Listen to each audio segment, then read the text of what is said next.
Hi everyone, and thank you so much for tuning into my channel. Today I'm sharing how you can make gobi gosht or mutton or goat with cauliflower in your instant pot in no time at all. This recipe is super quick and easy, and it gives you really tender fall off the bone meat and delicious soft cauliflower. And the best part, the cauliflower doesn't break, but it's super soft, just like I show you here. There are a few tips and tricks, all of them I've added in the video. So let's get started with the recipe, but before that, please do consider subscribing to my channel and giving this video a big thumbs up. So the first thing we are going to do is prepare our meat stew or our masala. In my instant pot, I'm adding around 500 to 600 grams of boneless mutton. You can use goat, lamb, beef, whatever you want, or even meat with or without bone. It completely is your choice.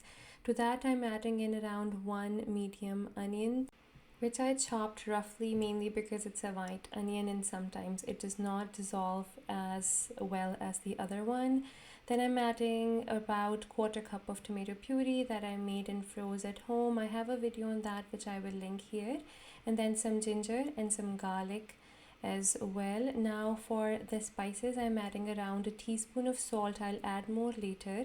About a teaspoon of coriander powder, 1 teaspoon of red chili powder, and half a teaspoon of cumin powder. All of that goes right in.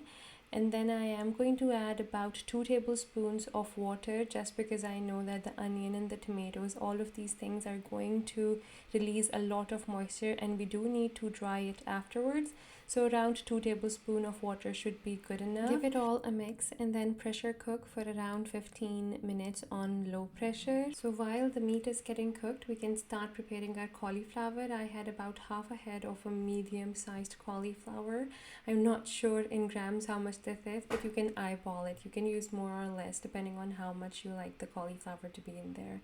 So for the spices, I have some carom seeds, cumin seeds, coriander seeds, a little bit of turmeric powder, some whole red chilies, and a small piece of cinnamon. On medium heat, in a pan, add some oil followed by all of those spices. The cumin and the coriander I ground roughly, and then you want to cook it till everything is fragrant. This is gonna take just a couple minutes, and then I'm adding in a tablespoon or two of water. You have to be very careful when you do this step, and it's optional.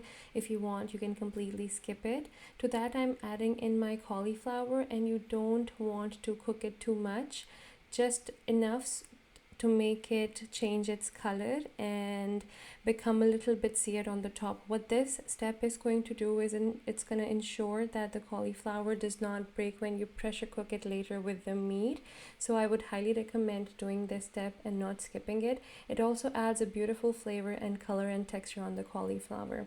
So while we were doing that, the instant pot is done cooking the meat. The moment the pressure is up, perform a quick pressure release and take out the meat, because we do not want to overcook it.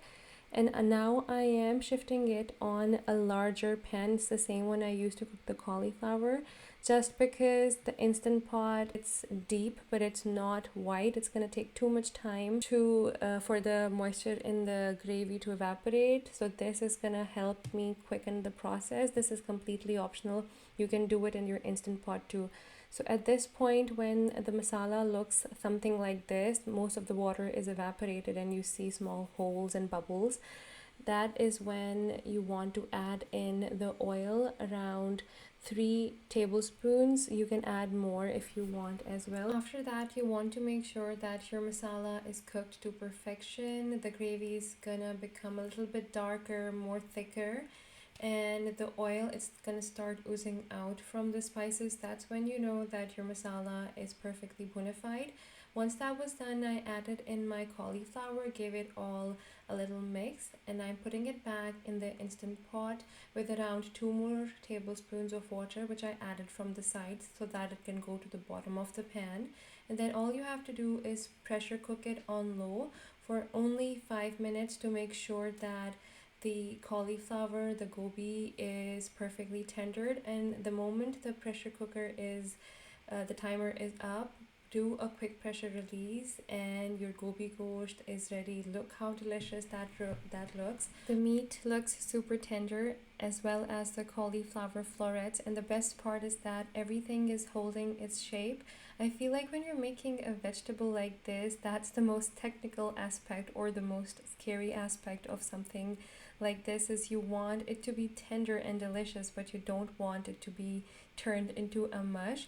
And just by taking a few minutes to toss the cauliflower in oil and searing it, we ensured that they're gonna hold its shape.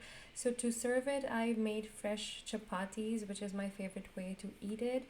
Then I added some coriander leaves, a little bit of chili flakes, and a pinch of garam masala, and your delicious, hearty, comforting meal is ready in no time at all. I hope you guys enjoyed this video and this recipe. If you did, please do consider subscribing to my channel and giving this video a big thumbs up and sharing it as much as you can with your friends and family. Until next time, the Homemaker Baker over and out.